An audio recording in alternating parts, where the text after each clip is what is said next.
তুষার।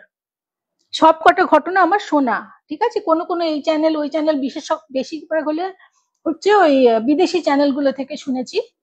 সুতরাং সবকটা ঘটনাই আমার শোনা ঘটনা।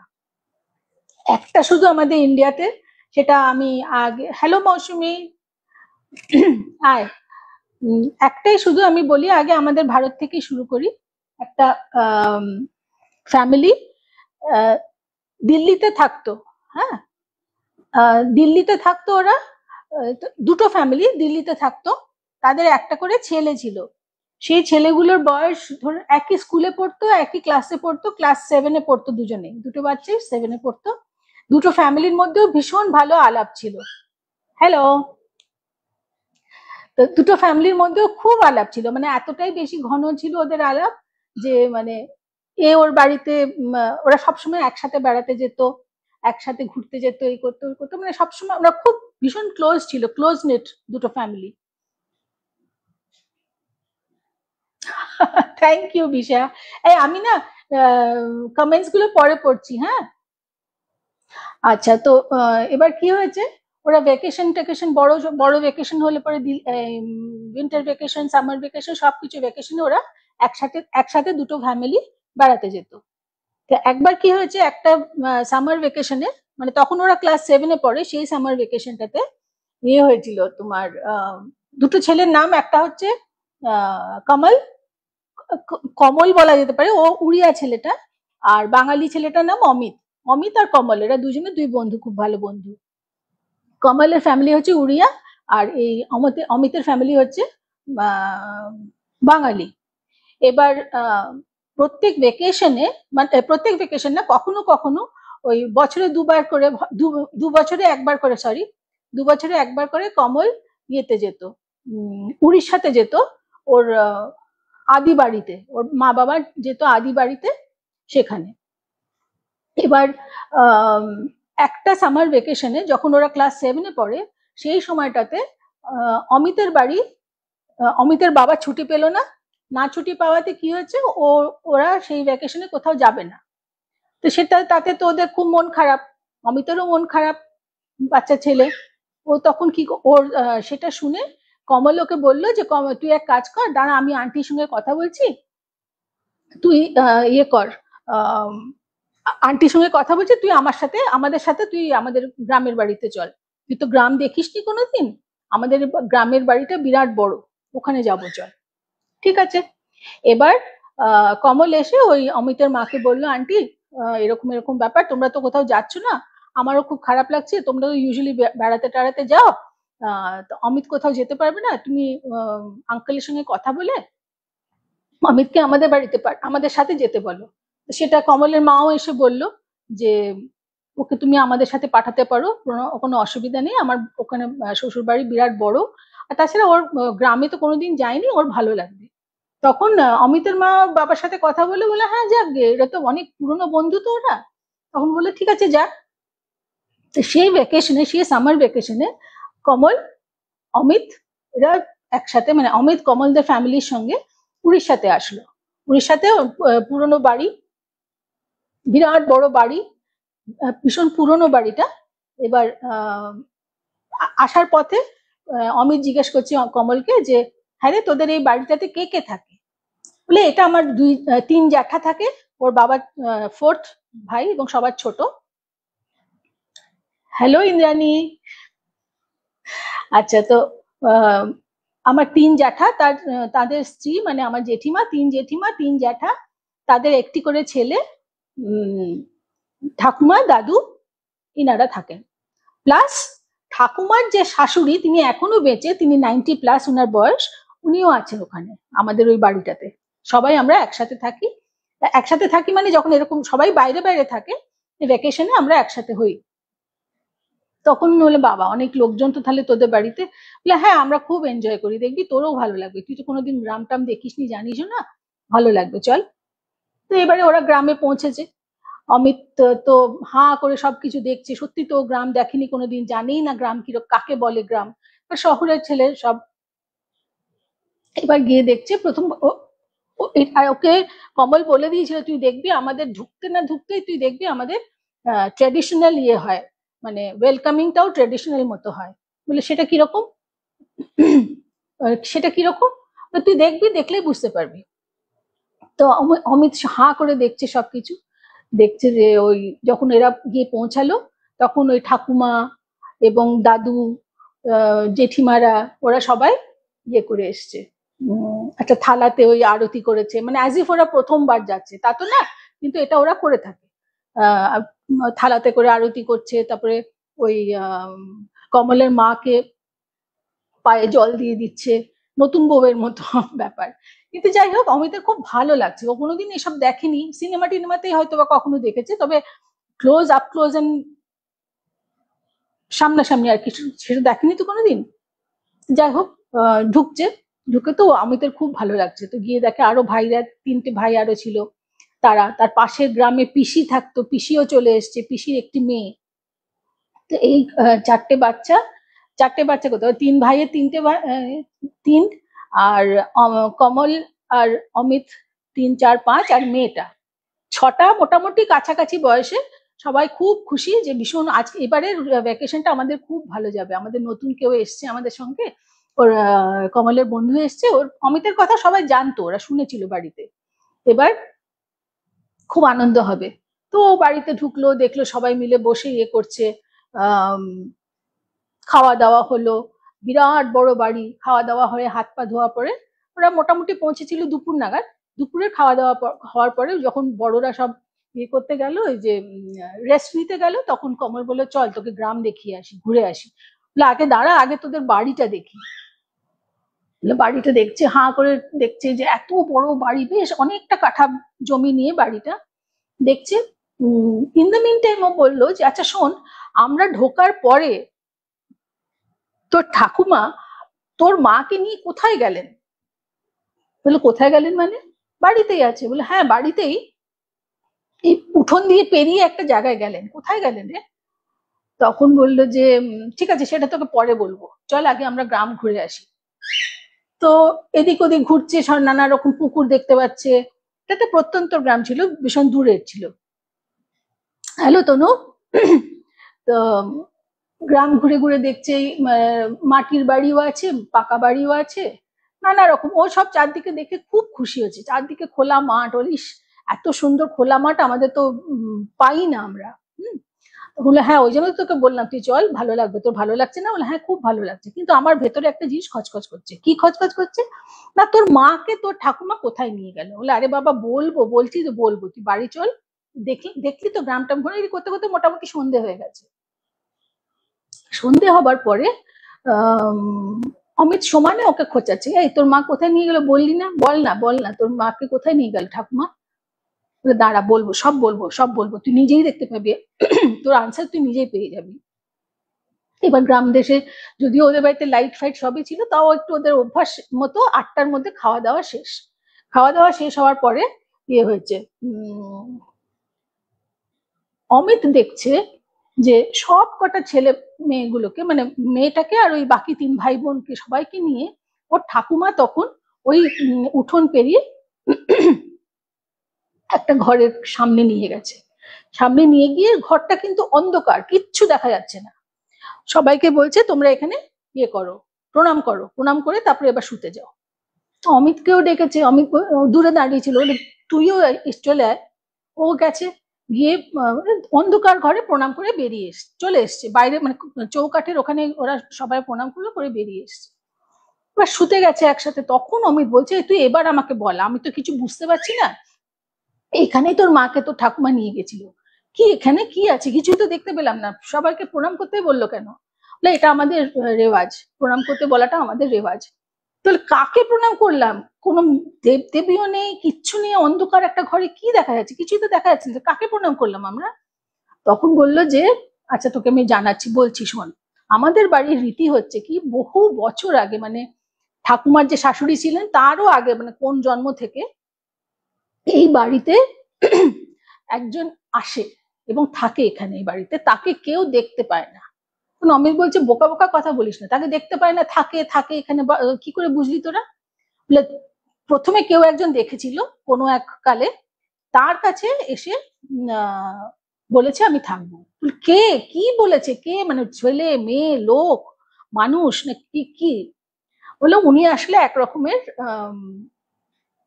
কি বলে ওটাকে, আহ, জিন, জিন বলা উচিত কিনা আমি ঠিক জানি না, একটা অবয়ব মতো, কিন্তু নিজেকে বলেন আমি বুড়ি, আমি বুড়িমা, বুড়িমা হিসেবে উনি নিজের পরিচয়টা দেন। এবং উনি বলেন আমি তোদের বাড়িতে থাকবো, তোদের কোনো অমঙ্গল হবে না, শুধু একটা শর্ত। আর হঠাৎ করে আমি তোদের বাড়িটাই কেন চুজ করলাম, কারণ তোদের বাড়ির লোকেরা খুব পবিত্র, খুব মনের, মানে মন থেকে খুব সিধা সাদা তোরা, তাই জন্য তোদের বাড়িতে আমি চুজ করেছি, আমি এখানে এসে থাকবো বলে। এটা কিন্তু বহু বছর আগে হয়েছে। এবং সেই মহিলা, সো কল্ড মহিলা যাকে দেখা যায় না, তিনি ওরকম অন্ধকার একটা ঘরে থাকতেন। উনি বলেছিলেন একটাই শুধু শর্ত হবে আমার এখানে থাকা, সেটা হচ্ছে কি, যখনই কোনো এই বাড়ির কোনো ছেলের বিয়ে হবে, তখন সেই ছেলেকে বিয়ের আগের দিন আমি স্বপ্নে দেখা দেব, এবং তাকে আমি প্রশ্ন করব কয়েকটা, সেই প্রশ্নের ঠিকঠাক যদি উত্তর ওরা দিতে পারে, তাহলে আমি থেকে যাব, তোদের কোনোদিন কোনো অমঙ্গল হতে দেব না পুরো ফ্যামিলিতে। আর যদি ইয়ে হয়, যদি ঠিক উত্তর না হয়, তাহলে আমি বেরিয়ে যাব, এবং তাতে তোদের সকলে প্রচন্ড অমঙ্গল হবে। তখন ওরা জিজ্ঞেস করছে তাহলে প্রথম কথা প্রশ্নটা কি, সেটা আমাদের জানতে হবে। আর দ্বিতীয় কথা হচ্ছে কি, মানে আমরা কি করে জানবো কোনটা ঠিক প্রশ্ন কোনটা ঠিক প্রশ্ন না, মানে উত্তরটা কি কি ঠিক হবে কি হবে না।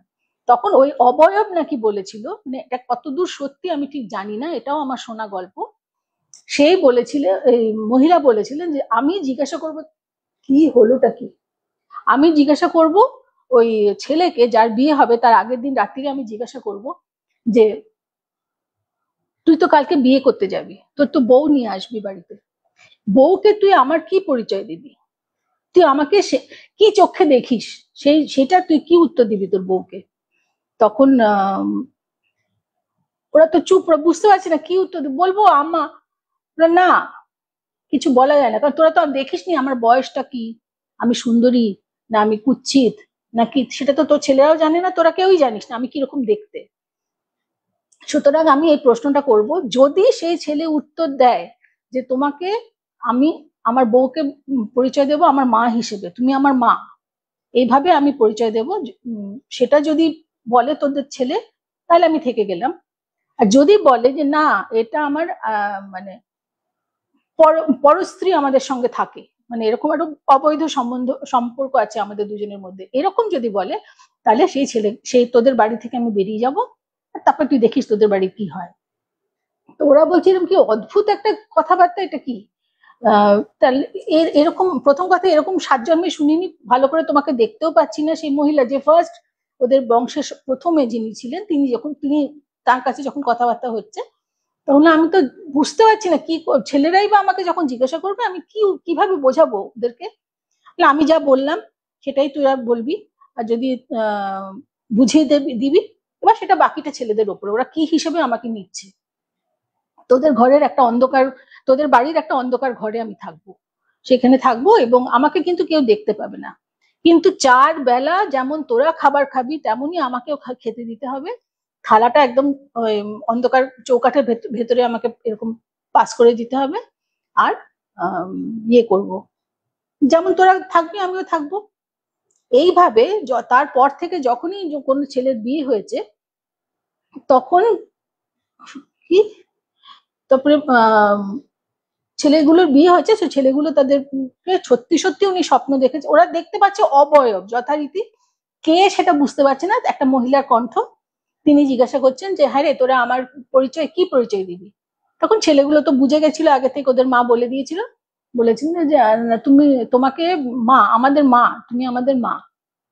এই করে এতগুলো জেনারেশন ওই ভদ্রমহিলা এখানেই থেকে গেছে, সেই অবয়ব, সো কল্ড অবয়ব ওখানেই থেকে গেছে। তো অমিত বলছে বাবা এ কিরকম উদ্ভট একটা গল্প রে বাবা, এটা তো গল্প মনে হচ্ছে। তখন ওখানে তোরা ভেতরে ঢুকে দেখেছিস কেউ আছে কিনা, সত্যি সত্যি কেউ আছে কিনা, নাকি মানে ও তো স্বাভাবিকভাবে এসব বিশ্বাস করার প্রশ্নই ওঠে না, আর কথাটা সত্যি তো বিশ্বাসযোগ্য নয়, কিন্তু ওটা উদ্ভট গল্প, গল্পের মতনই লাগছে। তখন কমল বলেছে তুই ঝামেলা করিস না, তোর বিশ্বাস করতে ইচ্ছা হলে তুই বিশ্বাস কর, আমরা বিশ্বাস করি, তোর বিশ্বাস করিস না করিস না, তুই তো আমাদের ফ্যামিলিতে বিলং করিস না, তুই ছেড়ে দে, তোকে কিছু করতে হবে না, তোকে বিশ্বাসও করতে হবে না, অবিশ্বাসও করতাম না, কিছুই করতাম না, তুই শুনতে চাইলি তাই জন্য আমি তোকে শুনিয়ে দিলাম।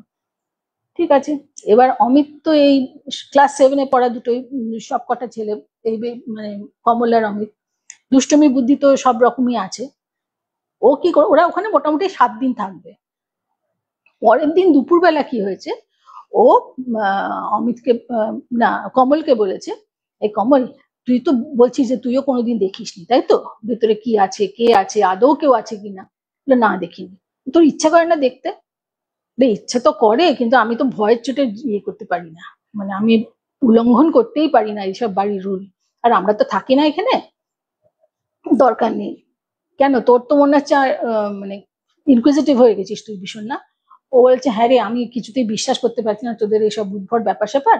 আমি এক কাজ করব, কালকে দুপুরবেলা, আজকে যখন সবাই, মানে পরের দিনের কথা হচ্ছে, যখন সবাই ঘুমিয়ে পড়বে, দুপুরবেলা তো সবাই একটু রেস্ট ফেস্ট নেয়, তখন কিন্তু আমি ওই ঘরটাতে ঢুকবো। তো কমল অনেক চিন্তা করে বললো, না এসব করতে যাস না, দেখ আর তুই আমাদের সাথে এসছিস, শেষে কি না কি হবে, কি দরকার, দরকার নেই। তো অমিত তো শোনার মতো মানুষই না, ছেলেই না, ওর মাথার মধ্যে খালি ঘুরছে যে উদ্ভট উদ্ভট গল্পগুলো এরা সব বিশ্বাস করে, আর কে না কে আছে না আছে, আদৌ কেউ আছে কিনা, আর তাছাড়া যদি কেউ থেকেও থাকে, ওরা বাইরে থেকে আসা যাওয়া করে, অ্যাজ ইফ ওর কোনো মানে টয়লেটের কোনো ফ্যাক্টর নেই, কিছু না, ঘরের মধ্যে সারাদিন বসে থাকে, হয় নাকি কখনো? আর অবয়ব বলছে, অবয়ব আবার কি জিনিস। এবার কি করেছে, দুপুরবেলা ও যখন সবাই রেস্ট নিতে গেছে, তখন ও গেছে চুপি চুপি, আর ওকে যেতে দেখে অমিতেরও ভীষণ ইচ্ছা হয়েছে দেখা, কারণ ও বহুদিন ধরেই দেখার ইচ্ছে ছিল যে কে আছে কি আছে। তো অমিত কি করেছে, আস্তে আস্তে আস্তে পা টিপে টিপে ওই বাড়ি, ওই ঘরটার দিকে গেছে। উঠোন পেরিয়ে ঘরটাতে যেতে হয়, উঠোন পেরিয়ে ঘরটাতে গেছে, গিয়ে দেখে দরজাটা এরকম বন্ধ করা। তখন ও কি করেছে, আস্তে করে দরজাটা খুলেছে, খুলে ভেতরে ঢুকেছে, ওর পিছন পিছন তো কমলও ঢুকেছে। ভেতরে গিয়ে দেখে কিচ্ছু নেই, কিচ্ছু নেই, একটা জানলা পর্যন্ত নেই, একটা অন্ধকার কুঠুরির মতো একটা জায়গা, চারটে দেয়াল দেওয়া, কেউ কোথাও কিচ্ছু নেই। কিন্তু খুব পরিষ্কার। দুপুরবেলা যে খেতে দিয়েছিল, যে এঁঠো থালা পড়ে আছে তাও না, কিচ্ছু না, খুব পরিষ্কার পরিচ্ছন্ন, কিন্তু কিচ্ছু নেই তো নেই।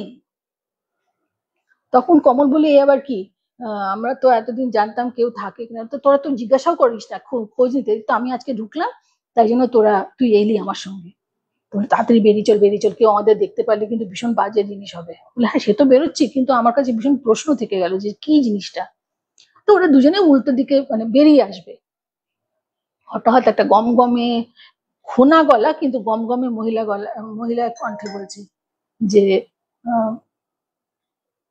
বলছে যে, তুমি, তোরা এখানে ঢুকে ঠিক করিসনি, তোরা ঢুকে ঠিক করিসনি, তোরা জানিস না আমি কে, আমার যদি কোনোদিন কোনো রোষে তোরা পড়িস, তোদের পুরো বংশ কিন্তু শেষ হয়ে যাবে, আর তোরা বাচ্চা আছিস বলে আমি ইয়ে করে দিয়েছি, ক্ষমা করে দিচ্ছি, বাচ্চা আছিস বলে, কারণ তোদের মধ্যে একটা জানার ইচ্ছা থাকতেই পারে, কিন্তু এই আমাকে কেউ আজ অব্দি দেখতে পায়নি, দেখতে পাবেও না, কিন্তু কথাটা অত্যন্ত সত্যি কথা। ওরা না ধারাস করে উঠেছে ওই গলার আওয়াজটা শুনে, প্রথম কথা। তারপরে যখন পুরোটা শুনলো, শুনে ইয়ে করলো, তাড়াতাড়ি দৌড়ে দৌড়ে বাড়ি থেকে বেরিয়ে আসলো। বেরিয়ে এসে তখন কাঁপছে ভয়ে, মানে কি হবে কি হবে, কারণ ওরা বেরিয়ে দেখে ওই যে কমলের মা উঠোনটাতে কিছু একটা করতে বেরিয়েছেন। উনি ওদেরকে দুজনকে দেখে বলছে, তোরা কোথায় গেছিলি? তখন ওরা তোতলাতে তোতলাতে বলেছে যে ওরা কোথায় গেছিল, কি করছিল এসব। তখন ওর মা বলেছে, তোরা যে কি ভুল করেছিস তোরা জানিস না, শিগগির ক্ষমা চা, ওখানে সাষ্টাঙ্গে প্রণাম কর, প্রণাম করে ক্ষমা চা। তখন ওরা দুজনে ওরকম সাষ্টাঙ্গে প্রণাম করেছে, সে ক্ষমা করে দেওয়া এসব বলেছে টলেছে, তারপরে বেরিয়ে এসছে, চলে এসছে ওখান থেকে। তারপর 2-3 দিন পরে ওরা বাড়ি চলে এসছে, বাড়ি চলে এসে তখন ইয়েকে বলছে, অমিত এসে মাকে সব বলেছে, মা জানো এই ব্যাপার। তখন ওর মা গিয়ে কি করেছে, কমলের মাকে জিজ্ঞাসা করেছে, শোনো আমার ছেলে এসব বলছে, এটা কি, ব্যাপারটা কি?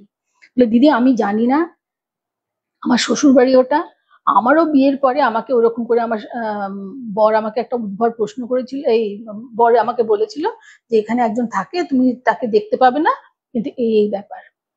তো আমরা তারপর থেকে জিজ্ঞাসাও করিনি, কিচ্ছু করিনি, জানতেও চাইনি, কিন্তু এটা ঠিক কথা যে আজ অব্দি আমাদের বাড়িতে কোনো রকম মানে অশুভ কিছু হয়নি। কেউ মারা যাওয়াটা সেটা তো হতেই পারে, কারণ যেটা মানুষ হিসেবে তো মানুষ মানে মারা যাবে, কিন্তু কোনো অসুবিধা হয়নি। কোনো আজ অব্দি কোনো অশান্তি বা অশুভ কিছু আমাদের বাড়িতে কিচ্ছু হয়নি, এটা ঠিক কথা। এই অবধি গল্পটা ছিল, কথাটা গল্প মানে ঘটনাটা ছিল। এবার আমি তো মাথা মুন্ডু কিছু বুঝলাম না, কি জিনিস ভেতরে অবয়ব বলছে, কি কি ওটা আদৌ কিছু আছে কিনা। কিন্তু মজার ব্যাপার হচ্ছে অমিত বলেছে যে 4 বেলা যে খেতে দিত ওরা, পরে কিন্তু এমন ছিল না, যে এমন নয় যে ওরা দেখতে পাচ্ছে না কোনো ইয়ে এঁটো থালা বাটি পড়ে আছে বা ঘরটা নোংরা বা কিছু, কাউকে বেরোতেও দেখেনি ওরা কোনোদিন, কাউকে ঢুকতেও দেখেনি কোনোদিন। কিরকম অদ্ভুত একটা ঘটনা না, আমার কাছে ভীষণ অদ্ভুত লেগেছে। জানি না, আমি এটা শুনে আমার মনে হচ্ছে এই ঘটনাটা একটা অদ্ভুত ঘটনা, এটা মানে না ভুতুড়ে না অলৌকিক না দৈবিক, এটা কি ঘটনা আমি জানি না। আমার খুব অসুবিধা লাগলো কথাটা শুনে, এটা মানে কি হবে, এটা কি হতে পারে। আর এরা অন্ধের মতো এটা বিশ্বাস করে রেখেছে, এবং সত্যি সত্যি নাকি ওরকম খাবার খেতে দেয়, এবং খেতে দেয় খাওয়ার পরে ওই কিছুক্ষণ পরে খাবারের থালাটা নিয়ে আসে। তো এইটা হচ্ছে, জানি না তোমাদের কেমন লাগলো, কারণ আমার খুব একটা মানে অদ্ভুত লেগেছে, হ্যাঁ, কিন্তু ভালো লেগেছে আমি বলবো না। আচ্ছা, আমি একটুখানি কমেন্টস গুলো দেখি। কে, ও বিশা ব্লক প্রিন্ট, হ্যাঁ রে, ব্লক প্রিন্ট ভীষণ আরাম শাড়িগুলো। ইন্দু এসছিস, আরে বাচ্চাটা কিউট না, ঘোড়ার ডিম ভীষণ বিরক্ত করছে দেখ না তখন থেকে। তনু এসছিস, শুভ, তুই না মার খাবি। হ্যাঁ, আন্টি হ্যালো বলতে পারে। আর কি কি কে কি লিখেছিস, ব্রিং দেম অন ক্যামেরা, কাকে, cocktail K, cocktail is already in camera. আচ্ছা ঠিক আছে, যাকগে। আরেকটা গল্প বলি, সেই গল্প মানে সরি যথারীতি ঘটনা। ঘটনাটা হচ্ছে, এটা সত্যি ঘটনা, এটা বাইরের একটা কোনো চ্যানেল থেকে আমি শুনেছি। আদর করে, আদর করলে ও মাথায় চেপে বসবে রে, ও কিছু করতে দেবে না, কথা বলতে দেবে না। Yes, the entity it's the food completely, পরিষ্কার করে, কোনো মানুষ হয়তো এত পরিষ্কার করে খায় না। আমি জানি না, ভালো খারাপ কিছু জানি না রে তনু, এটা অদ্ভুত একটা। আচ্ছা শোন, এবার আমি যেটা বলছি সেটা একটা সত্যি ঘটনা, আজকের দিনের ঘটনা, মানে আজকের সময়ের ঘটনা। এটা যথারীতি স্টেটসে হয়েছে, একটা স্কুলে। হুম, সেই স্কুলে ওই ক্লাস 4, 3, 4 এর বাচ্চারা, ওরা ওটা কোয়েড স্কুল যথারীতি, ওখানে তো সবই কোয়েড, পড়াশোনা করে ভালোই, ঠিকই আছে, সব সুন্দর, মানে ছেলে মেয়েগুলো ভালো, টিচার্সরাও ভালো, সবাই সব সুন্দর। এখন একটা ক্লাসে, যে ছেলেটার, যে ছেলেটা ঘটনাটা রিলেট করছে তার ক্লাস, ওর ছেলেটার নাম জন। জন যে ক্লাসে আছে সেই ক্লাসে ওর সেকশনে একটা ছেলে ছিল, সে ভীষণ পাজি, অনেক সময় থাকে না যারা ভীষণ বিরক্ত করে, বুলি করে, আহ মানে ইরিটেট করে মানুষকে, ভালো চুপচাপ বসে আছে কেউ, তাকে গিয়ে ইয়ে করলো, ঈশানী এসছিস, হ্যাঁ আয় রে। তো ইরিটেট করে, কাউকে শান্তিতে বসতে দেয় না, ঝামেলা করে টিচার না আসা অব্দি। এরকম একটা ছেলে ছিল, সে সবাইকে বিরক্ত করতো, সবার পিছনে লাগতো, কাউকে মানে ফট করে মেরে দিয়ে চলে আসলো। এমনিতেই ছেলেটা একটু দুরন্ত হয়, কিন্তু ও ওই রকম করতো। ওই আরেকটা ছেলে, জনের ক্লাসের ওই ছেলেটা, সে একটুখানি সবার থেকে একটু হাইটেও বেশি বড় ছিল এবং মোটা সোটা ছিল বলে ও পেয়েও বসতো এগুলো, ও করেও করেই পালিয়ে যেত, মেরেই পালিয়ে যেত, হয়তো চুল টেনে চলে যেত, কেউ লিখছে সেখান থেকে পেনটা তুলে নিয়ে চলে গেল, খাতা ছেড়ে দিল, এরকম অসভ্যতামি করতো ছেলেটা, রীতিমতো অসভ্য আনকালচার ছেলে ছিল। এবার জন দেখতো কি, ওর ক্লাসে আরেকটা ছেলে আছে, সেই ছেলেটার নাম ছিল কি, ডেভিড। ডেভিড কি করছে, ডেভিড বলে একটা ছেলে, সে তার মানে গড়নটাও একটু আন্ডার নারিশড, যেমন হওয়া উচিত তার থেকে একটু রোগা পাতলা, একটু চুপচাপ থাকে, কোনো বন্ধু নেই, বিটুইন ক্লাসেস অন্যরা সব ছেলে মেয়েগুলো এই ওর সাথে কথা বলছে, ও কারুর সাথে কথা বলতো না, ও একটা খাতা নিয়ে বসতো এবং তার মধ্যে নানা রকমের আঁকিবুকি কাটতো। কি আঁকতো, কি লিখছে, কেউ ওকে জিজ্ঞাসা করলে ও বলতো না, ও কারোর সাথে কথাই বলতো না, ইন্টারাক্টই করতো না। একদিন জন দেখছে যে ওই যে দুষ্টু ছেলেটা, পাজি ছেলেটা, ও কি করেছে, ও এসে ডেভিডের খাতাটা টেনে নিয়ে চলে যাচ্ছে। আর ডেভিড তো মানে ও এমন একটা অদ্ভুত ছেলে ছিল, ও না মুখে কিছু বলতো না, ও অ্যাকশনসে কিছু করতো, এরকম করে বোর বোর বোর করে তাকিয়ে খুব খেপে যাচ্ছে। তখন জনের খুব খারাপ লাগলো, তা কেন এই মানে অকারণে এই ছেলেটাকে ঝামেলা করা, ও তো কারোর সাথে কিছু করে না, কথাও বলে না। ও তখন সেই পাজি ছেলেটার কাছ থেকে বইটা খাতাটা কেড়ে আবার ডেভিডকে দিয়ে দিল। সেইটা দেখে সেইটা দেখে কি হয়েছে, এই ডেভিড ছেলেটা না অবাক হয়ে জনের দিকে তাকিয়ে আছে।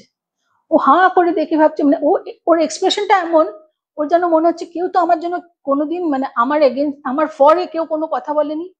সবাই আমাকে, এই ছেলেটা যে বুলি করে শুধু আজকে করেছে তা না, আগেও করেছে, কিন্তু কেউ তো আমার ফরে ওর এগেনস্টে গিয়ে কেউ কথা বলেনি। আজকে জন বলে এই ছেলেটা ফার্স্ট টাইম আমার সঙ্গে এরকম মানে আমার ফরে কথা বললো। ও না একরকম আইডল ওয়ার্শিপ করতে লাগলো একে, জনকে। ও তারপর থেকে সেই যেদিন এটা হয়েছে তার পরের দিন থেকেই ও গিয়ে জনের পাশে বসতো, বেশি কথা বলতো না কিন্তু জনের পাশে গিয়ে বসতো। ও টিফিন জানিয়ে আসতো, সেই টিফিন থেকে একটুখানি জনকে দিত, জন আবার কি করতো, জন ছেলেটা ভালো ছিল, ও টিফিন দিত একে। তারপরে দেখা গেল কি যে ভীষণ অবসেসড হয়ে যাচ্ছে ও, মানে জনের সাথে কেউ কথা বলতে পারবে না, ও ছাড়া কাউকে কথা বলতে দেবে না জনের সাথে, জন কারোর সাথে মিশতে পারবে না, সবসময় জন থাকবে ওর নিজের। মারবো কিন্তু আমি এবার, ভীষণ মারবো। তো এটা না জনের একটু অস্বস্তি লাগা শুরু হলো, মাসখানেক ধরে ও নোটিস করছে যে ও এমন কাণ্ড করছে, এমন অবস্থা করছে, জনের কোনো বন্ধু থাকাই যেন একটা মানে অপরাধ হয়ে যাচ্ছে। আর জন তখন ওকে বোঝাতো যে এরকম করিস না, তুই কারোর সাথে কথা বলিস না, কিন্তু আমি তো এরকম নই, আমি তো তোর মতো নই, আমি তো তোর সাথেও গল্প করছি, তোর সাথে যেমন ফ্রেন্ডশিপ আছে, অন্যদের কাছ থেকে অন্যদের সাথেও তো আমার ফ্রেন্ডশিপ আছে, সুতরাং এরকম ঝামেলা করিস না। কিন্তু না ডেভিড একটু অদ্ভুত টাইপের মানে অবসেশন ছিল ওর এই ছেলেটার প্রতি, এই জনের প্রতি। একদিন কি হয়েছে, জন ওকে বলেছে যে ও একদিন জনকে বলেছে তুমি দেখবে আমি আমার খাতাতে আমি কি আঁকি, তখন ও বলেছে হ্যাঁ দেখি। জন দেখছে ওই ডেভিডের খাতাতে ও যে আঁকতো বসে বসে না, ও কি আঁকতো, ও আঁকতো কাউকে কেটে ফেলা হচ্ছে সেরকম কোনো ছবি, কারুর গলা দিয়ে রক্ত বেরোচ্ছে, মুন্ডুর এখানে একটা দাগ আর রক্ত ঝরে ঝরে পড়ছে, এরকম একটা ছবি আঁকতো। তারপরে মানে কঙ্কালের মুখ আঁকতো, তারপরে ডেভিল আঁকতো, এরকম টাইপের জিনিস। ওর খাতা ভর্তি শুধু এই টাইপ মানে ভায়োলেন্সে ভরা, ওর খাতাতে যা যা আঁকা আঁকা ছিল সবকিছুতে, প্রত্যেকটা আঁকাতে একটা ভায়োলেন্স ছিল। জন দেখলো যে এটা ঠিক না, মানে ওর কিছু একটা গন্ডগোল আছে, এরকম করে প্রত্যেকটা ছেলে, আমরা মারপিট ভালোবাসি, ছেলেরা মারপিট করে, মারপিট ভালোবাসি, কিন্তু তা বলে এরকম ভায়োলেন্টলি মানে ব্যাপার স্যাপার তো আমরা কখনো ভাবি না, আমরা এমনি মারপিট করি। তখন জন বলছে যে মনে মনে ভাবছে যে একে আমাকে শোধরাতে হবে, এটা ঠিক হচ্ছে না, ওকে উচিত আমার ওকে বলা যে তুই এরকম করিস না, এই আঁকাগুলো করিস না, তোর ভেতর ভেতর কি চলে যে তুই এরকম আঁকিস। তখন বলল, তখন ডেভিড কি করছে, ডেভিড বলছে তুমি আমার আঁকাগুলো দেখে তুমি ভালো না বলে তুমি আমাকে এইসব বলছো। তখন বলছে আমি তো ভালো কথাই বলছি, যে এইসব কেন লিখছিস, তুই তুই এসব লিখিস না, এসব আঁকিস না, তুই একটু দেখ না সবার সাথে বন্ধুত্ব করে দেখ, দেখবি কত ভালো লাগবে, তোর লাইফটা অনেক সুন্দর হবে, বন্ধু ছাড়া লাইফ কি ভালো হয়। কিন্তু ডেভিড এসবের কোনো কানই দিত না ওর কোনো কথায়। এবার একদিন কি হয়েছে, বেশ দিন 4-5 হলো ডেভিড আসছে না স্কুলে আসছে না, তো এখন জন ভাবছে আসছে না, হয়তো শরীর খারাপ টারাপ কিছু একটা হয়েছে।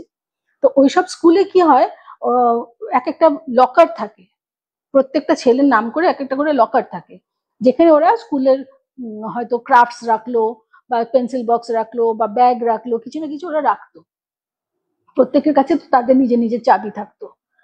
তো এই 3-4 দিন ধরে এই ছেলেটা আসছে না, যখন ডেভিড আসছে না যখন, তখন দেখা গেল যে যে যে লকারটাতে জন জিনিসপত্র রাখতো তার পাশের লকারটাই ছিল ডেভিডের। ও দেখছে যে ওইখানে লকার থেকে জিনিস বার করতে গিয়ে অদ্ভুত বিচ্ছিরি গন্ধ বেরোচ্ছে। কিসের গন্ধ কিছুই বুঝতে পারছে না, কিন্তু ভীষণ পচা নোংরা গন্ধ বেরোচ্ছে, যেগুলো মানে সহ্য করা যায় না। প্রথম দিন কিছু ভালো, হয়তো আশেপাশে কোথাও ইঁদুর টিঁদুর পড়ে মরে গেছে, হয়তো অত বড় বড় লকারের নিচে হয়তো কোথাও মরে পড়ে আছে, বুঝতে পারিনি। ও সোজা গিয়ে না, ও প্রথম দিন গেল, দ্বিতীয় দিন যখন হয়েছে, দ্বিতীয় দিনে ওই একই, ও নিজের লকার থেকে জিনিস বার করতেই পারছে না, এত নোংরা একটা গন্ধ বেরোচ্ছে। সেকেন্ডে যখন এরকম হয়েছে, ও তখন টিচারকে বলেছে যে স্যার এরকম এরকম ব্যাপার, এই জায়গাটাতে এত বিচ্ছিরি গন্ধ কেন, তো বাজে গন্ধ আসছে, আপনি একটু সুইপারকে বলবেন দেখুন তো নিচে কিছু মানে মরে পড়ে আছে কিনা। তখন টিচারটা বলে হ্যাঁ সত্যি তো এখানে বিচ্ছিরি গন্ধ। উনি তখন ওনার হায়ার অথরিটিকে বলেছেন এরকম এরকম, সুইপারকে বলেছে এটা পরিষ্কার করে দাও এইসব। তো দেখে নিচে কিছুই নেই, কোথাও কিছু নেই। তারপরে এই অথরিটি যখন, ওরা কি করেছে, ওই পোর্শন অফ দ্য, একটা করিডোরের মধ্যে ছিল ওই লকারগুলো, লকারটা ওই বন্ধ করে দিয়েছে, এত বাজে গন্ধ বেরোচ্ছে যে বন্ধ করে দিয়েছে ওরা। তখন বন্ধ করে নিয়ে প্রত্যেকের কাছ থেকে চাবি নিয়ে প্রত্যেকের লকার খুলেছে, ভেতরে কিছু আছে কিনা, কারুর লকারের ভেতরে কেউ কিছু রেখেছি কিনা।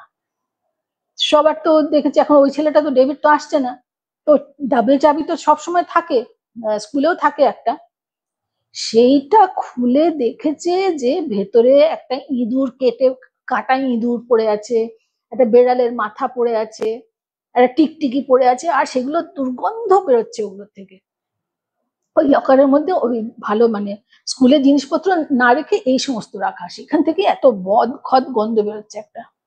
তো সবাই তো ভাবছে যে কি হলো এটা, এটা কার লকার, এটা তো ডেভিডের লকার, তো ডেভিডের লকার মধ্যে এইসব, মানে এসব কেন। তখন ওরা প্রিন্সিপাল কি করেছে, প্রিন্সিপাল খবরাখবর নিয়েছে ওদের বাড়ি থেকে, যে 3-4 দিন হলো ছেলেটা আসছে না। তখন ওদের বাড়িতে এদের মানে স্কুল থেকে অথরিটিকে গেছে, গিয়ে দেখে ছেলেটার বাড়িটা মানে প্রচন্ড নোংরায় ভরা।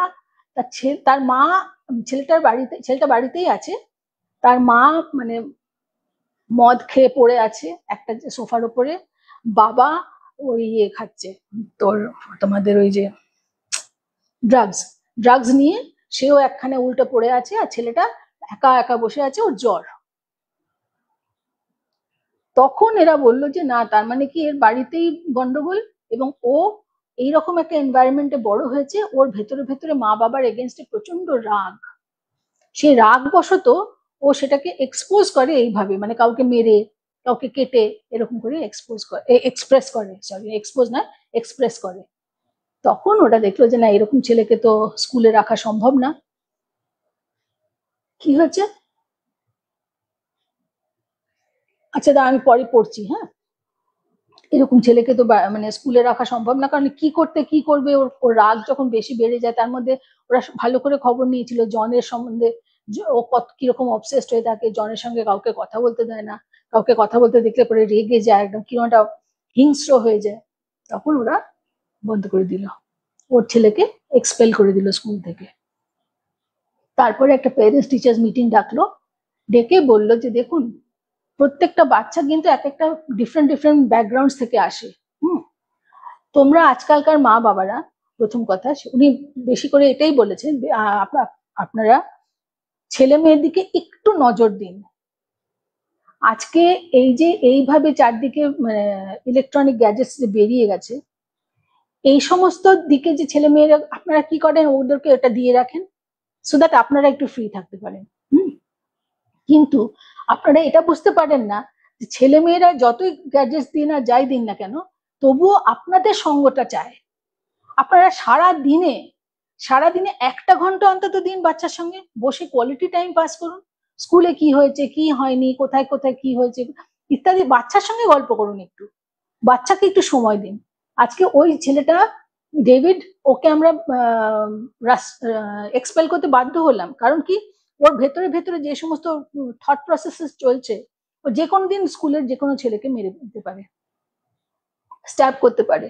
এবং তারপরে দেখা গেছে যে ওই এর মধ্যে, ওই লকারটার মধ্যে একটা সুইস নাইফ থাকে না, ছোট সুইস নাইফ, ওটাও ছিল। তার মানে ওটাও ক্যারি করতো, ওর সাথে থাকতো এটা সবসময়।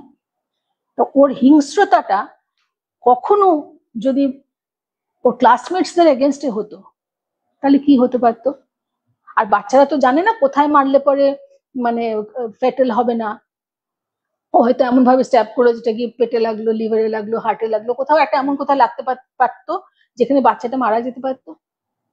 সুতরাং প্লিজ আপনারা একটু বাচ্চাদের দিকে নজর রাখুন, একটু বাচ্চাদের দিকে নজর রাখুন। তাহলে আজকে ডেভিডের মা বাবা নিজেরাও নিজেদের আনন্দে মেতে থেকে এই বাচ্চাটার লাইফটা শেষ করে দিল।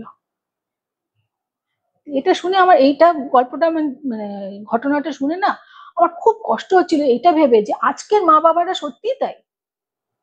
আজকের মা বাবারা একটুও টাইম দেয় না বাচ্চাদের, একটুও সময় দেয় না। তারা নিজেদের লাইফ নিয়ে এত ব্যস্ত, কোনো শনি রবিবার আমি দেখি না ওরা বাড়িতে থাকে। বেশিরভাগ শনি রবিবার ওরা পার্টি করছে, বাচ্চারা ভগবানের নামে থাকছে, যা ইচ্ছা করছে করুক। যখন ওদের মা বাবাকে বিরক্ত মানে কিছু বলতে যায় এটা করবো বা সেটা করবো, মা বাবারা বিরক্ত হয়। তখন হয় বলবে টিভি দেখো, না হয় বলবে সিনেমা দেখো, না হয় বলবে ওই ট্যাব দিয়ে দেবে, না হয় একটা মোবাইল দিয়ে দেবে। এই করে বাচ্চার ভেতরে ভেতরে কিন্তু একটা ফ্রাস্ট্রেশন তৈরি হয়, মা বাবার সঙ্গটা না পেয়ে পেয়ে একটা ফ্রাস্ট্রেশন তৈরি হয়। সেটা যেন না হয়, এটা আমার মানে সকলকে এই একই বার্তা দেওয়া যে প্লিজ যারা আজকের মানে আজকের জন্মের ছেলে মেয়েরা, এই জেনারেশন একটু সাবধান হও। এইটাই আমার বলার ছিল। এই ঘটনাটা শুনে আমার এটাই মনে পড়েছিল। আচ্ছা কি হয়েছে এখানে দেখি, গীতা কি হয়েছে রে? ওটা আমি আদর করতে পারলাম না, সরি। মহাপাজি, এটা বিগুর কি হয়েছে? বিগু রাগ করেছে কেন?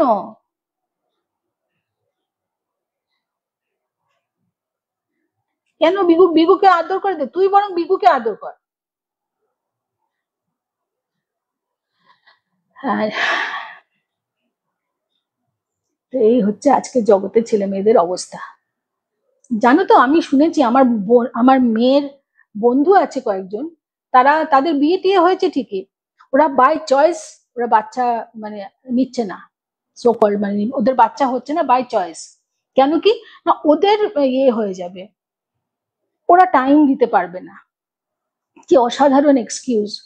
না না, তবুও আমি বলবো যে ওরা ভালো, যে ওরা বুঝেছে ওরা টাইম দিতে পারবে না, আরেকটা বাচ্চাকে জগতে এনে তাদের জীবনটা নষ্ট করছে না। হুম। তো এরকম আজকাল সিচুয়েশন হয়েছে। যাকে, এটা হচ্ছে আরেকটা কথা। আচ্ছা, আরেকটা অদ্ভুত একটা গল্প বলছি। গল্প যথারীতি ঘটনা, গল্প শব্দটা চলে আসে। এটা হয়েছে স্টেটসে আইডাহো বলে একটা জায়গা আছে, সবাই নিশ্চয়ই শুনেছো। আইডাহো বলে একটা জায়গা আছে। গীতা ও এখন ভেতরে ঢুকে গেছে, ও দেখছে ওর মা ওর সাথে কথা বলছে না, ও ভেতরে ঢুকে গেছে নিজে নিজে। আচ্ছা, তো আইডাহো বলে যে একটা জায়গা আছে, সেখানকার ঘটনাটা। এক ভদ্রলোক ভদ্রমহিলা আর ভদ্রলোকের মা আর তাদের 3টে বাচ্চা, ছোট ছোট বাচ্চা। ছোট ছোট বলতে সবচেয়ে বড়টার বয়স হচ্ছে 8, তারপরেরটা 6, তারপরেরটা 5। 5, 6, 8 এই 3টে বাচ্চা নিয়ে মা বাবা আর ভদ্রলোকের মা, এনারা ওদের মানে একটা কান্ট্রি হাউস বলে না ফার্ম হাউস কি বলে আমি জানি না, অনেক দূরে।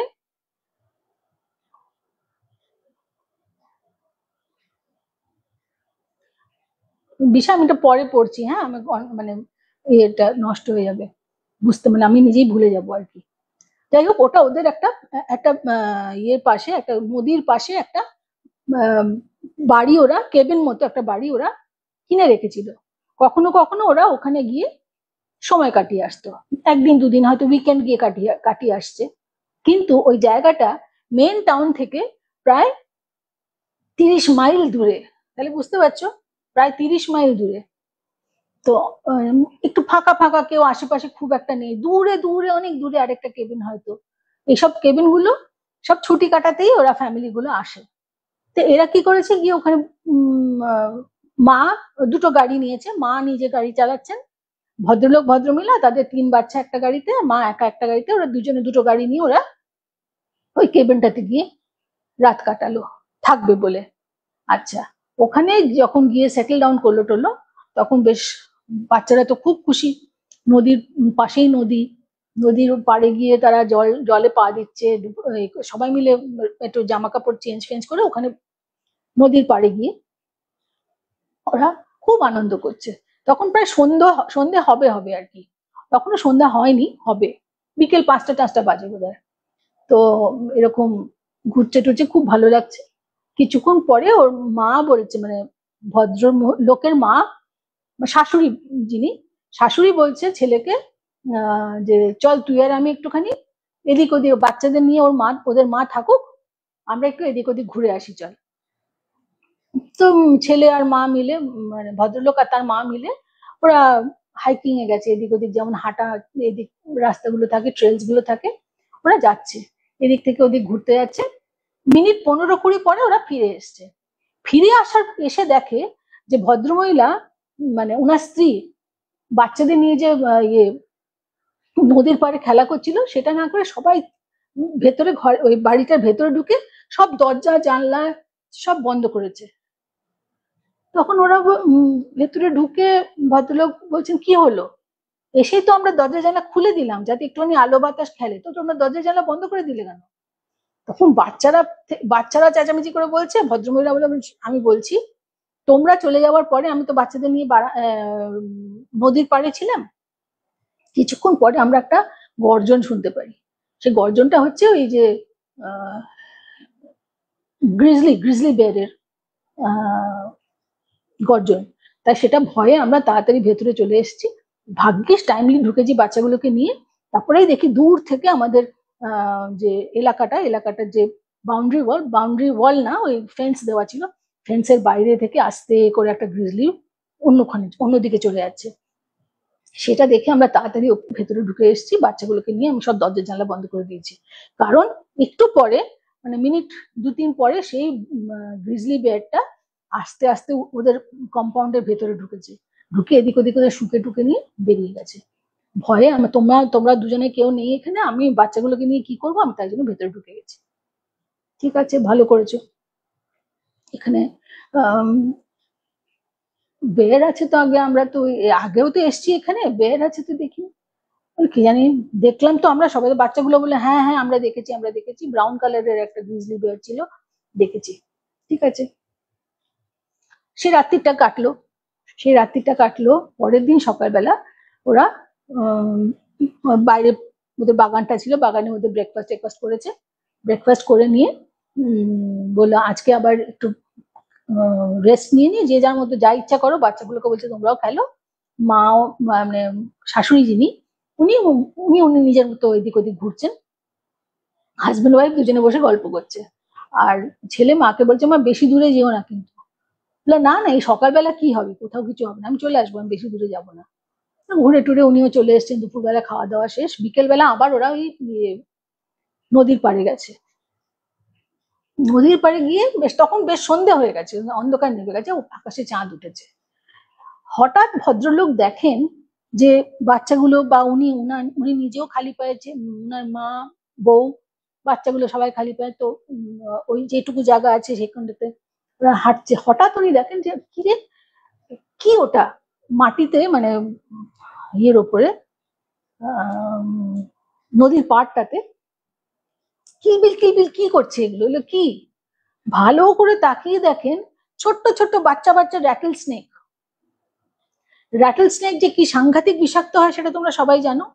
উনি দেখলেন যে কোথাও একটা র্যাটল স্নেকের বাসা ছিল, মানে ডিম ফুটেছে সবে, সেই বাসা থেকে এরকম করে বেরিয়ে যাচ্ছে। তো সঙ্গে সঙ্গে উনি বাচ্চাগুলোকে কোলে নিয়ে মা বউ সব শুধু ভেতরে চলে গেছে।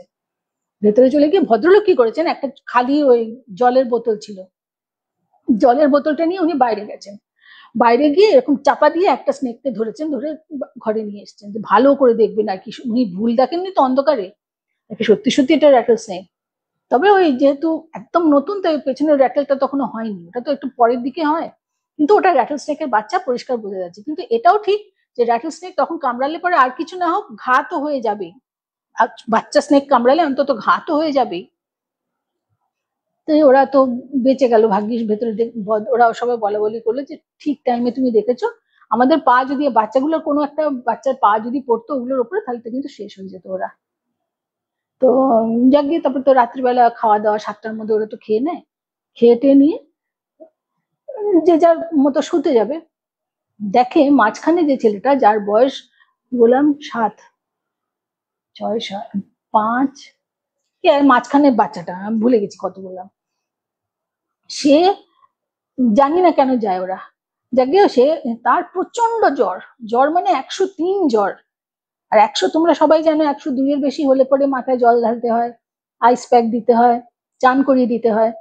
তো সেটা না হয় করা গেল, কিন্তু ওরা তখন ইমিডিয়েটলি ডাক্তারের জন্য ওরা চিন্তা করলো যে এটা তো আমরা করবো কিন্তু ডাক্তার তো দেখাতে হবে, কিন্তু ডাক্তার তো এখানে আশেপাশে কোথাও নেই, আশেপাশে কোনো ডাক্তারই নেই। তখন ওরা ডিসিশন নিল যে, আর বাচ্চাটা কোনো কথা বলছে না, মানে মরার মতো পড়ে আছে এরকম, আর যতই জল দাও আর যতই আইস প্যাক দাও কিচ্ছু কোনো কোনো সারা শব্দ নেই ওর। তখন ওরা কি করলো, ডিসিশন নিল যে না ওরা আর এখানে থাকতে হবে না, আজ রাত্রিটা থাকতে হবে না, এখনই আমরা বেরিয়ে যাব। তখন 8টা বাজে, এখনই আমরা বেরিয়ে যাব, আমরা ইয়েতে চলে যাব, টাউনে ফিরে যাবো, বাড়ি চলে যাবো, তাহলে সেখানে অন্তত ডাক্তারকে দেখাতে হবে আমাদের, এরকম জ্বর তো এর আগেও কখনো হয়নি, 103, আর কিছুতেই জ্বর নামছে না, নামছে না, বাচ্চাটারও কোনো রকম মানে জ্ঞান গম্যি কিচ্ছু নেই, একদম অজ্ঞানের মতো আছে। এবার ওরা যখন ইয়ে করতে যাবে, সব জিনিসপত্র তাড়াতাড়ি গুছিয়ে নিয়েছে, গুছিয়ে নিয়ে গাড়ির মধ্যে দিতে যাবে, মানে জিনিসগুলো রাখতে যাবে, তখন হঠাৎ শুনতে পায়, প্রথমবার যাওয়ার আগে শুনতে পায় দূরে কতগুলো নেকড়ে, নেকড়ের পাল হু হু করছে ওখান থেকে, ওদিক থেকে, পেছন দিক থেকে। সেইটা দেখে তো আরো ঘাবড়ে গেছেন ভদ্রমহিলা, ভদ্রমহিলা তো ঘাবড়েই গেছেনি, প্লাস ভদ্রলোক আর ভদ্রলোকের মা উনিও ওরাও ঘাবড়ে গেছে।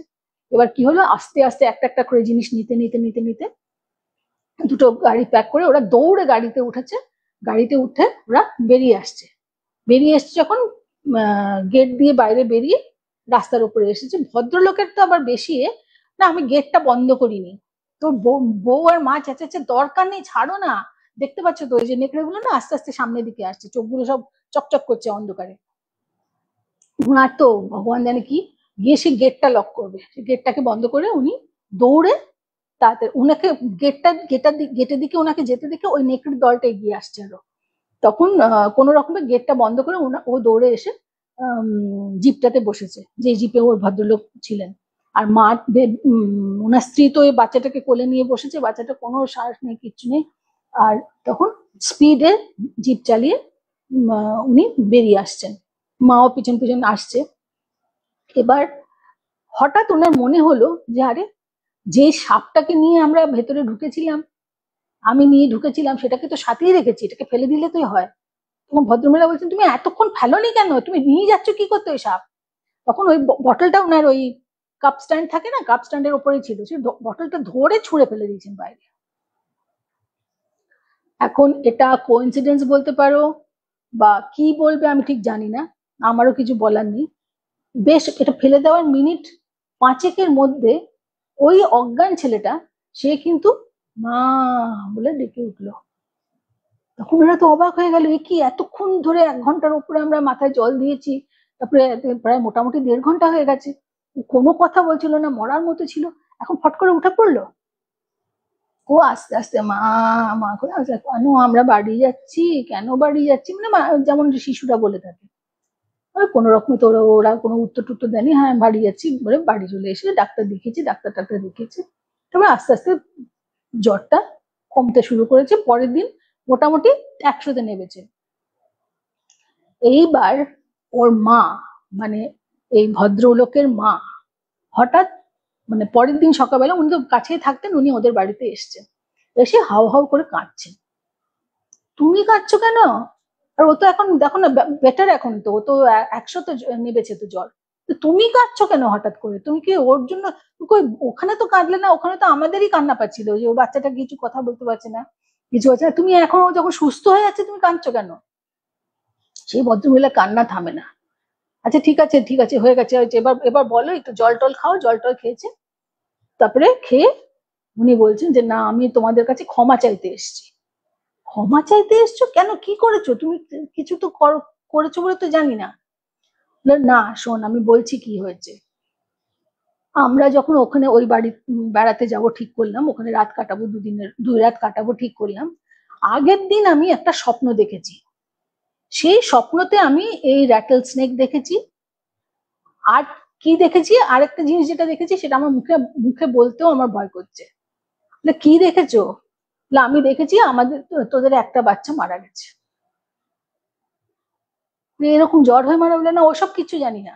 আমি র্যাটল স্নেক দেখেছি এটুকু আমার মনে আছে, আর মনে আছে যে বাচ্চা মারা গেছে। এইটা আমার আগে বলা উচিত ছিল তোদেরকে, তাহলে আমরা ওই ট্রিপটাতে যেতামই না।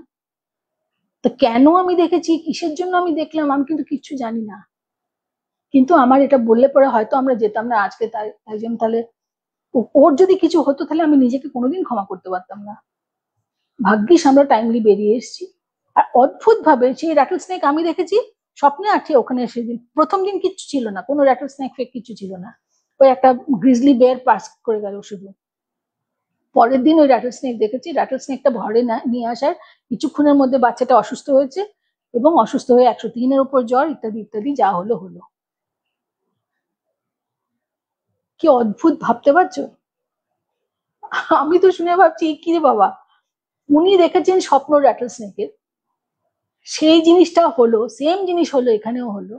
এবং সেই বাচ্চাটাকে যদি ইমিডিয়েট মেডিকেল অ্যাটেনশন না পেতো, বাচ্চাটা কিন্তু মারাই যেত। স্বপ্ন দেখে উনি, মানে পরে উনি রিয়েলাইজ করেছেন যে ইস, আমি এটা কেন বলিনি। তখন ওরা জিজ্ঞাসাও করেছে, তা তুমি বলেনি কেন স্বপ্নটা? বলে আমি ভাবলাম স্বপ্ন কি কখনো সত্যি হয় সবসময়, তো এটা কিরকম একটা উদ্ভট স্বপ্ন দেখলাম আমি এটা। আমরা তো এর আগেও এসেছি এই কেবিনটাতে, কোনোদিন র্যাটল স্নেক তো দেখিনি, পাইনি। তা আমি বলবো কেন, আমার মাথা, তাছাড়া আমি দেখেছি, দেখে ভুলে গেছি। এই সব ঘটনা হওয়ার পরে আমি মাথায় বসে বসে চিন্তা করে দেখলাম, আরে এটা তো আমি দেখেছি। এইটা হচ্ছে আরেকটা ঘটনা। ওই বেবি স্নেকটাকে বটল থেকে বার করে এনে বটল শুদ্ধ ফেলে দিয়েছে, তারপরে সে কোথায় গেছে, জাহান্নামে যাক। কি একটা মানে কোইন্সিডেন্সও বলা যেতে পারে, আবার সিক্স সেন্স বলা যেতে পারে। হ্যাঁ, অদ্ভুত, সত্যি অদ্ভুত ঘটনা। অদ্ভুত বলে অদ্ভুত, আমি তো পড়ে, আমি যখন শুনছি না, আমি ভাবছি যে কি এটা হয় কখনো? তো হয়েছে নিশ্চয়ই, না হলে বলছে কেন? এবং এই ঘটনাটাও একদম সত্যি ঘটনা। চিন্তা করতে পারো কি অদ্ভুত। কত কিছু হয় দুনিয়াতে যেটা আমরা, মানে আমরা জানি না, কোন রকম খবরই যাই না। কত কিছু হয়ে যায় খালি যখন এরা সব মানে প্রকাশ্যে আসে তখনই আমরা বুঝতে পারি যে হ্যাঁ, এরকম হয়। আচ্ছা, লাস্ট একটা বলি। লাস্টটা হলো ওই বাইরের দেশেরই গল্প। তো একটা মেয়ে, ওরা তো জানো তো 18 বছর বয়স হলে পরে ওরা বাড়ি থেকে বার করে দেয় বলতে, তোমরা এবার নিজেরা ফেন্ড ফর ইয়ার সেলস, ওরা নিজেরা তোমরা আর্ন করে নিজেরা থাকো, সেলফ সাফিসিয়েন্ট হয়, এই সমস্ত ওদের দেশে তো বেশি হয়, ওদের দেশেই হয় ইনফ্যাক্ট। তো একটা মেয়ে ওরকমই, ওর বাড়ি থেকে ও এক জায়গায় চাকরি পেলো। চাকরি পেয়ে ও একটা অ্যাপার্টমেন্ট পেয়ে ও একাই ওই অ্যাপার্টমেন্টে থাকতো। আর ওই অ্যাপার্টমেন্টে একটা বেডরুম ছিল। ওটা মানে স্টুডিও অ্যাপার্টমেন্ট আর কি। ওটা একটা বেডরুম ছিল, আর একটা ড্রয়িং তো আর বলা যায় না, ড্রয়িং কাম মানে কিচেন কাম এভরিথিং।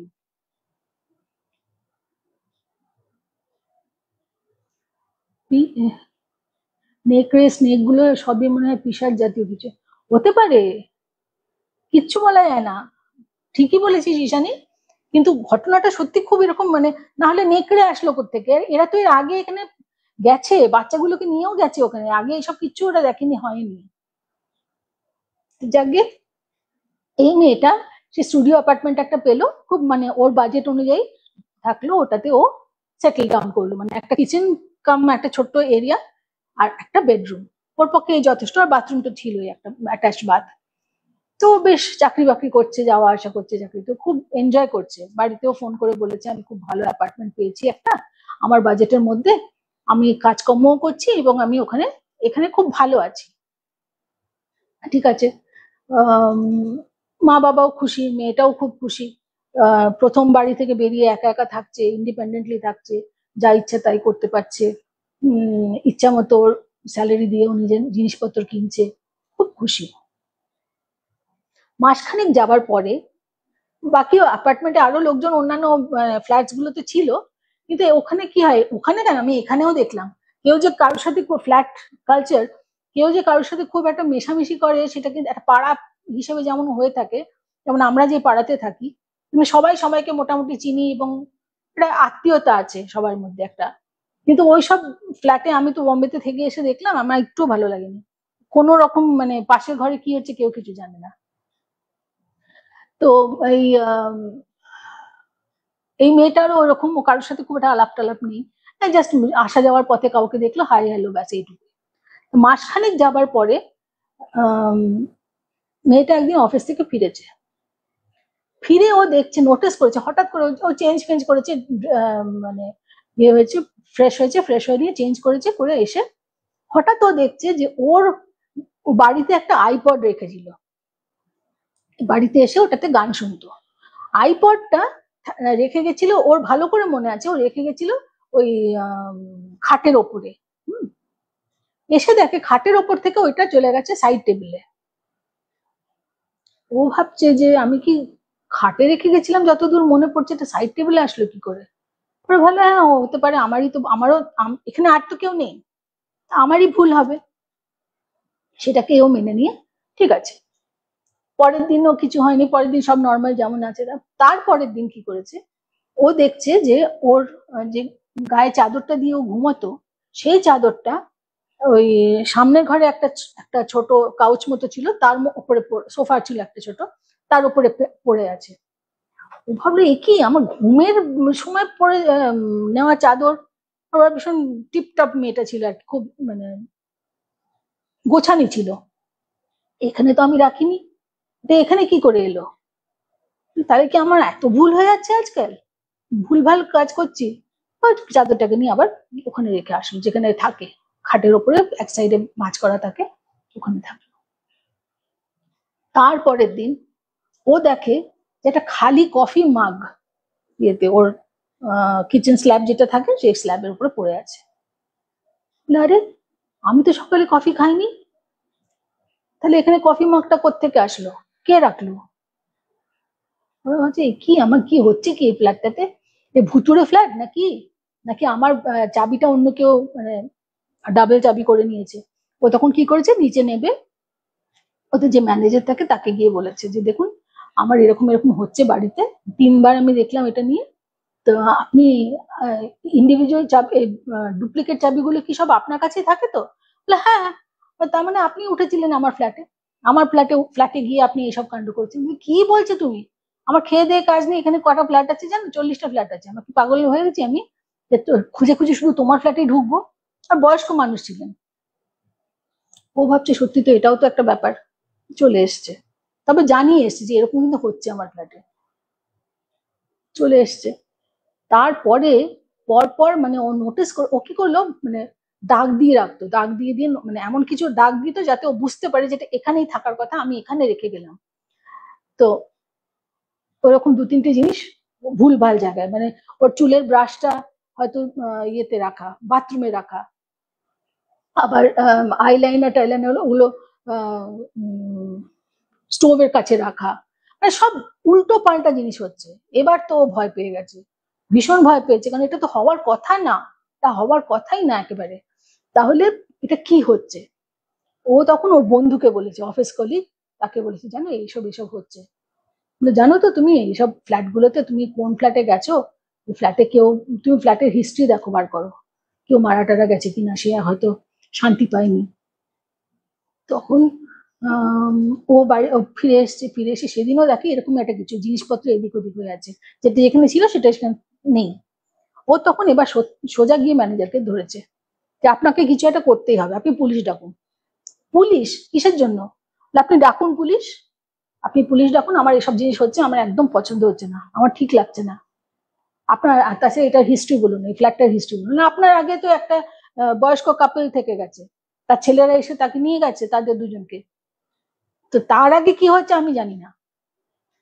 এখানে সেরকম কোনো ঘটনা আমি অন্তত আমার এখানে কোনো রেকর্ডে কিছু নেই, ঠিক আছে। তখন ও সেই ম্যানেজার কিছু করলো না। পরের দিন ও নিজে অফিসে যাওয়ার আগে স্ট্রেট পুলিশ স্টেশনে গেল। পুলিশ স্টেশনে গিয়ে সব বললো যে এই ঘটনা হচ্ছে আমার সাথে, এই হয়েছে, আপনি ইয়ে করুন, আমার সাথে চলুন, আপনাকে আমি পরিষ্কার করে দেখিয়ে দিচ্ছি। পুলিশ বললো আমাকে যেতে হবে না, আপনি এক কাজ করুন, আপনি আরো কিছু পয়সা দিয়ে সিসিটিভি লাগান, সিসিটিভি লাগিয়ে ওটাকে অন করে আপনি যাবেন, অফিস যাবেন, ফিরে আসলে পরে আপনি রেকর্ডিং দেখতে পারবেন কিছু হয়েছে কিনা। বলে হ্যাঁ, এটা তো খারাপ আইডিয়া না, ভালোই বলেছেন। তখন ও ফিরে এসে ও সেদিন অফিস থেকে বেরিয়ে ওই ক্যামেরা কোথা থেকে লাগাটাকে ইত্যাদি সব ঠিক করে ও ইনস্টল করেছে। একটা বেডরুমে, একটা কিচেনে, বাথরুমে দেয়নি, কিচেনে দিয়েছে, বেডরুমে দিয়েছে, আর মাঝখানের ঘরটাতে দিয়েছে, যেটা কিচেন আর একটু স্পেস যেখানে ছিল, একটা সোফা যেখানে ছিল সেখানে দিয়েছে। আর আরেকটা দিয়েছে মেন মেন ডোরের বাইরের দিকে, যাতে কেউ ঢুকলে পরে বোঝা যায়। পরের দিন এসছে, পরের দিন ফিরে এসছে যখন অফিস থেকে, এসে ওই ইয়ের সঙ্গে, তোমার ফোনের সঙ্গে তো ওগুলো কানেক্টেড থাকে, ও ভালো করে দেখেছে, দেখে কোথাও কিচ্ছু নেই, সব আগে সেদিন আবার যেমন ছিল জিনিস তেমনই আছে। তারপরে দিন দুয়েক কিন্তু কিচ্ছু হয়নি, একদমই কিছু হয়নি। তার ফোর্থ ডে না থার্ড না ফোর্থ ডেতে দেখে, এসে বাড়িতে এসে দেখছে যে আবার একটা না একটা কিছু গন্ডগোল, কোথা থেকে কিছু হয়েছে। ও তখন তাড়াতাড়ি ওটাকে অন করে, ঢুকেই ও ফার্স্টে অন করতো ওটাকে, করে দেখছে যে একটা হাত দেখতে পাচ্ছে, একটা হাত এখানে একটা জায়গা থেকে নিয়ে আরেক জায়গায় রেখেছে, যেখানে ভুল জায়গাতে রাখা ছিল সেখানে দেখতে পাচ্ছে, কিন্তু কে করছে সেটা কিন্তু ও দেখতে পাচ্ছে না। আর ও এটা ভালো করে বুঝতে পারলো যে যে করছে সে কিন্তু জানে ক্যামেরাগুলো কোথায় আছে, যার জন্য মুখটা দেখাচ্ছে না, কিন্তু কতগুলো জায়গাতে তো হাতটা তো যাবেই, ও জিনিসগুলো যে সরাবে হাতগুলো তো যাচ্ছেই, কিন্তু মুখটা কিছুতেই ও আনছে না সামনে। তখন সেই রেকর্ডিংটা নিয়ে ও পরের দিন অফিস পুলিশ স্টেশনে গেল, বলে দেখুন এই হচ্ছে, এই রেকর্ডিং এ পেয়েছি আমি। তখন পুলিশ অফিসার বলেছেন আচ্ছা ঠিক আছে, এটা আমরা কেসটা নিচ্ছি, দেখছি কি হয়। তো এরকম পুলিশ অফিসার এসে তাদের নিজস্ব কতগুলো কি ইনস্ট্রুমেন্টস আছে এদিক ওদিক লাগিয়ে, মেয়েটা নিজের ক্যামেরা প্লাস আরো দু তিনটে এদিক ওদিক লাগিয়েছে, কি সব করে চলে গেছে। সেই দিন রাত্রিবেলা মেয়েটা বাড়িতে ফিরে ইমিডিয়েটলি ওর নিজের ইয়েতে ফোনে দেখার পরে ও পুলিশের স্টেশনে ফোন করছে, শিগগির আসুন, কি হয়েছে আপনি আসুন আগে, তারপর আমি বলছি কি হয়েছে। তাড়াতাড়ি এরাও তো চলে এসছে, যে অফিসারটার আন্ডারে এই কেসটা ছিল উনি চলে এসছে। তারপরে দেখাচ্ছে যে ওর কিচেনের নিচে, যেখানে ওর স্টোভটা রাখতো, তার নিচে, ওদের তো সব ওয়ালপেপার দেওয়া থাকে, স্টোভের নিচে যে জায়গাটা, ছোট্ট জায়গা, বেশি জায়গা না, সেই জায়গাটাতে একটা দরজা, সেই দরজাটা দিয়ে দরজা আস্তে করে খুলছে, এবং কেউ একজন ঢুকছে, যথারীতি মুখটা দেখা যাচ্ছে না, কেউ একজন ঢুকছে, ঢুকে এইসব উল্টোপাল্টা যা হোক একটু করে আবার ওই দরজা দিয়ে ঢুকে যাচ্ছে, এবং টেনে দিচ্ছে দরজাটা ওই দিক থেকে, এমন ভাবে যে তুমি এদিক থেকে কিচ্ছু বুঝতে পারবে না। তখন পুলিশ অফিসারটা আরো ইনভেস্টিগেট করে টোরে দেখা গেল পাশের ফ্ল্যাটে একটা ছেলে থাকতো একা, ও এইসব কাণ্ড করছিল। মেয়েটা তো প্রচন্ড ভয় পেয়ে গেছে, তারপরে সেই বন্ধুকে বলে অ্যাপার্টমেন্ট ছেড়ে দিয়ে অন্যখানে গিয়ে ইয়ে করেছে। কিন্তু কিরকম অসভ্য দেখো তুমি, কিভাবে একটা মেয়ের প্রাইভেসি নষ্ট করা, ঢুকে নিজের মধ্যে ঢুকে এমন ভাবে করেছে, চট করে দেখ কেউ বুঝতেই পারবে না, কেউ বুঝতে পারবে না। এই হচ্ছে ঘটনা, ঠিক আছে। আজকে আমার ভুল ভাল কতগুলো ঘটনা, আমার মামার খুঁজে পেতে কুড়িয়ে কাড়িয়ে কিছুই পাচ্ছিলাম না, এই কটা জিনিস পেলাম। জানি না তোমাদের কেমন লেগেছে, আশা করি ভালো লেগেছে।